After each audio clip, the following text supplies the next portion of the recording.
नमस्ते दोस्तों। तो आज हम बात करने वाले हैं प्री मैच्योर इजैकुलेशन के बारे में। प्री मैच्योर इजैकुलेशन एक सेक्सुअल डिसऑर्डर है और ये सेक्सुअल डिसऑर्डर कोई भी उम्र में हो सकता है। जब प्यूबर्टल एज स्टार्ट हो जाता है उसके बाद से लेकर ओल्ड एज तक कोई भी उम्र में प्री मैच्योर इजैकुलेशन की शिकायत आपको आ सकती है।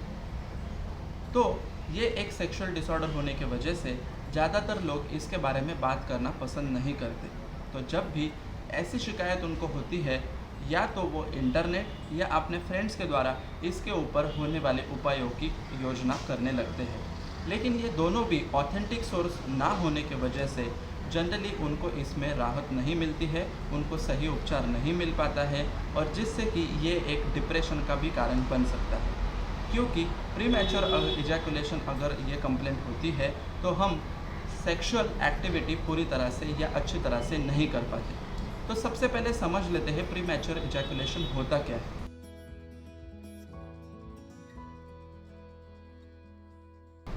कोई भी सेक्सुअल एक्टिविटी अगर होती है तो उसमें 5 कंपोनेंट बहुत इंपॉर्टेंट होते हैं, जैसे कि सेक्स के डिज़ायर होना, उसके पीछे अराउजल होना, उसके बाद प्लेट्यू फेज, ऑर्गेज़म फेज और रिजोल्यूशन फेज। तो ऐसे 5 कंपोनेंट से होकर या ऐसे 5 स्टेजेस से होकर सेक्सुअल एक्टिविटी कंप्लीट हो जाती है। लेकिन पेनिस को वजाना में इंट्रोड्यूस करने से पहले ही अगर इजैकुलेशन हो जाता है तो उसी को प्री मैच्योर इजैकुलेशन कहते हैं। इजैकुलेशन यानी वीर्य का या सीमेन का ये पेनिस से बाहर निकलना, इसी प्रोसेस को इजैकुलेशन कहते हैं। लेकिन अगर आपको प्री मैच्योर इजैकुलेशन की कंप्लेंट है तो आपको सीमेन को वजाना में डिपॉजिट करना डिफ़िकल्ट हो जाता है, क्योंकि इजैकुलेशन होने के बाद वो पर्सन जो होता है वो इरेक्शन मेंटेन नहीं कर पाता है। तो मैं डॉक्टर रुपेश आमले, एमडी इन योगा, आज आपको ऐसे 5 योगासनास बताने वाला हूँ कि जिससे आप इस शिकायत से छुटकारा पा सकते हो।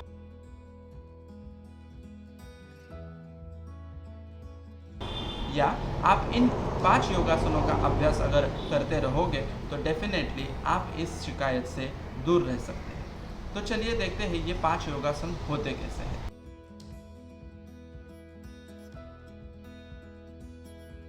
तो प्री मैच्योर इजैकुलेशन को कंट्रोल करने के लिए या उसको ट्रीट करने के लिए सबसे पहला जो योगाभ्यास आता है उसी का नाम होता है वज्रासन। तो वज्रासन के लिए आपको दोनों पैरों को इस प्रकार से घुटनों में बेंड करके इसी प्रकार से बैठ जाना है। चलिए मैं आपको साइड से भी दिखा देता हूँ। तो इसमें आपको दोनों पैरों को बेंड करके दोनों एंकल जॉइंट के बीच में बैठ जाना होता है और इस प्रकार से आपको बैठकर दोनों स्पाइन जो होती है अपने आप को स्ट्रेट रखनी है, दोनों हाथों को घुटनों के ऊपर रख देना है और इस आसन का प्रयोग आप खाने के बाद में भी कर सकते हो। तो साइंटिफिकली देखा जाए तो जब हम वज्रासन में बैठते हैं तब हमारा स्टमक, हमारा इंटेस्टाइन और उसी के वजह से हमारा रेक्टम और एनल कैनाल सब सारे एक लाइन में आ जाते हैं, जिससे कि पेट में अतिरिक्त गैस हो तो वो निकल जाता है। प्री मैच्योर इजैकुलेशन एक वात का डिसऑर्डर होता है, जो वात शरीर में ज़्यादा प्रमाण में एक्यूमुलेट होने की वजह से हो जाता है। इसके साथ साथ बहुत से लोगों को कॉन्स्टिपेशन की भी शिकायत रहती है, उसके वजह से भी प्री मैच्योर इजैकुलेशन आ जाता है। तो अगर आपको कॉन्स्टिपेशन है यानी आपका पेट ठीक से साफ नहीं होता है, आपके पेट में गैस बनता है, आपका डाइजेस्टिव पावर अच्छा नहीं है, आपका हाजमा ठीक नहीं है, तो आपको वज्रासन करना चाहिए और इस वज्रासन के करने से आपका प्री मैच्योर इजैकुलेशन कंट्रोल में आ सकता है।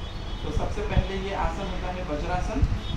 इसमें आपको दोनों पैरों को घुटनों में बेंड करके सीधा बैठ जाना है और दोनों हाथों को ठीक से रख देना है, जिससे कि आपकी डाइजेस्टिव फायर भी अच्छी हो जाती है, पेट में जो अतिरिक्त गैस है वो भी निकलने लगता है और उसके वजह से आपकी प्री मैच्योर इजैकुलेशन की कंप्लेंट को भी आप दूर करा सकते हो। इसमें सेकंड इंपॉर्टेंट आसन होता है जो वज्रासन का ही नेक्स्ट पोज होता है, जिसको कहते हैं शशांकासन या बालासन,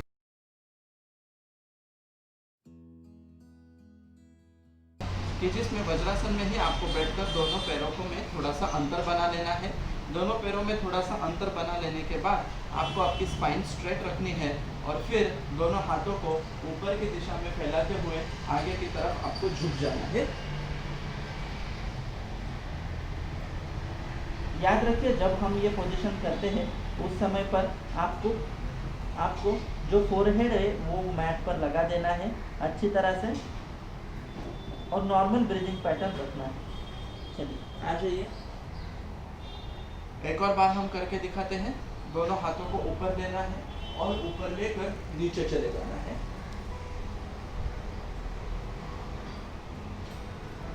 चलिए, तो शशांकासन या बालासन करने से हमारे पेल्विक एरिया के ऊपर अच्छा स्ट्रेच आ जाता है, हैमस्ट्रिंग मसल के ऊपर स्ट्रेच आ जाता है और वहाँ के मसल्स में स्ट्रेंथ आने की वजह से हम उसके ऊपर अच्छे से कंट्रोल कर सकते हैं। तो इजैकुलेशन करते समय मसल्स की, मतलब पेनिस के मसल्स की, पेल्विक मसल्स का कंट्रोल जो होता है वो थोड़े हद तक कम हो जाता है, जिसके वजह से जल्दी से जल्दी सीमेन बाहर निकल जाता है। तो ये कंट्रोल अगर हमें फिर से अचीव करना है तो उसके लिए आपको सबसे इम्पोर्टेंट आसन जो करना होगा वो होता है शशांकासन। शशांकासन के बाद third important asana which can prevent this kind of premature ejaculation और which can cure this is Setu Bandhasana.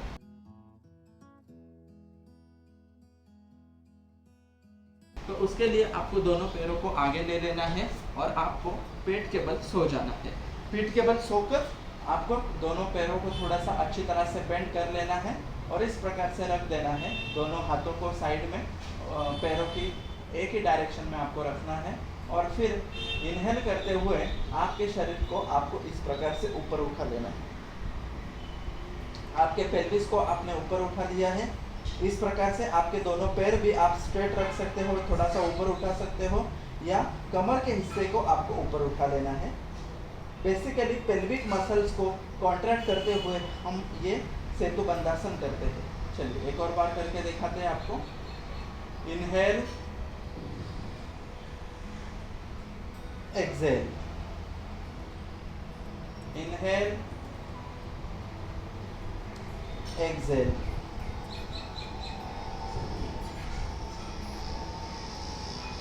ठीक है, आ जाइए। तो सेतुबंधासन एक ऐसा आसन है कि जिसमें पेल्विक मसल्स को या पेल्विक गर्डल को ही आप पूरा की पूरी तरह से अच्छे से कॉन्ट्रैक्ट कर कर ऊपर लेके जाते हैं, इनहेल करते हुए और एक्सेल करते हुए नीचे लेकर आते हैं।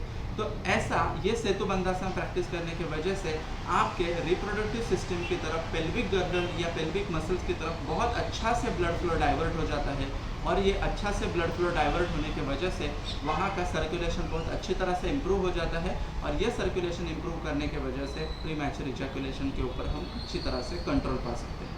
तो ये था थर्ड इम्पॉर्टेंट आसन, सेतुबंधासन। अभी नेक्स्ट इम्पॉर्टेंट आसन है फॉर प्रीमैच्योर इजैकुलेशन, उसका नाम है पवन मुक्तासन। पवन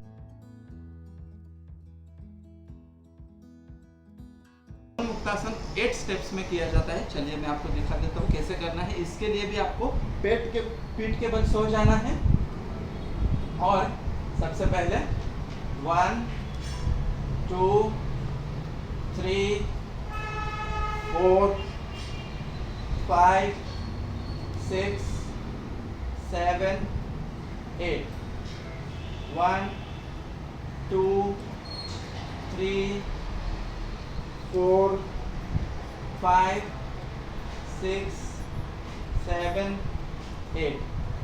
ऐसे एक एक पैर से करने के बाद आप दोनों पैर से भी इसको करना है। 1 2 3 4 5 6 7 8। चलिए, तो ये था पवन मुक्तासन।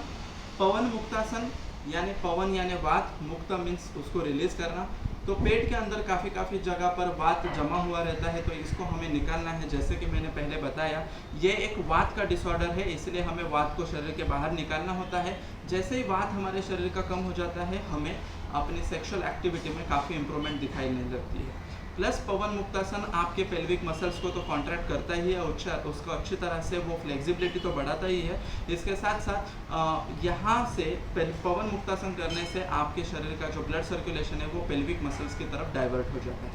और सबसे इम्पॉर्टेंट और लास्ट आसन जो होता है उसका नाम है अर्ध मत्स्येंद्रासन,